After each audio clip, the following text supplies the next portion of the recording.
ضروری نہیں کہ ہر لکھا جانے والا لفظ پڑھنے والے کے معیار کے مطابق ہو۔ لکھنے والا اپنی کیفیت جبکہ پڑھنے والا اپنی کیفیت میں ہوتا ہے۔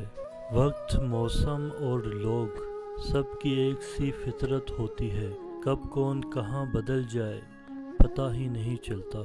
لوگوں کو اپنی اچھائیاں بتا بتا کر ان کے ساتھ رہنے کی بھیک مت مانگیں۔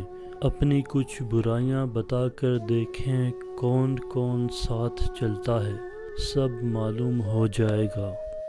بہترین انسان عمل سے پہچانا جاتا ہے، ورنہ اچھی باتیں تو دیواروں پہ بھی لکھی ہوتی ہیں۔ زندگی میں ملتا تو بہت کچھ ہے، بس ہم حساب اسی کا رکھتے ہیں جو نہ مل سکا۔ سب سے خطرناک ناراضگی وہ ہوتی ہے جس میں آپ کبھی اس شخص پر جتاتے نہیں کہ آپ ناراض ہیں۔ پرانے لوگ سمجھدار تھے، تعلقات سنبھالتے تھے، پھر لوگ پریکٹیکل ہو گئے، تعلق سے فائدہ نکالنے لگے۔ اب لوگ پروفیشنل ہیں، فائدہ ہو تو تعلق رکھتے ہیں۔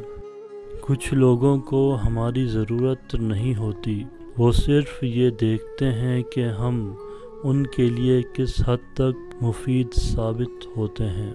قدر تو وہ ہوتی ہے جو کسی کی موجودگی میں ہو، جو کسی کے بعد ہو اسے پچھتاوا کہتے ہیں۔ مجھے اپنے کردار پر اتنا تو یقین ہے، کوئی مجھے چھوڑ تو سکتا ہے مگر بلا نہیں سکتا۔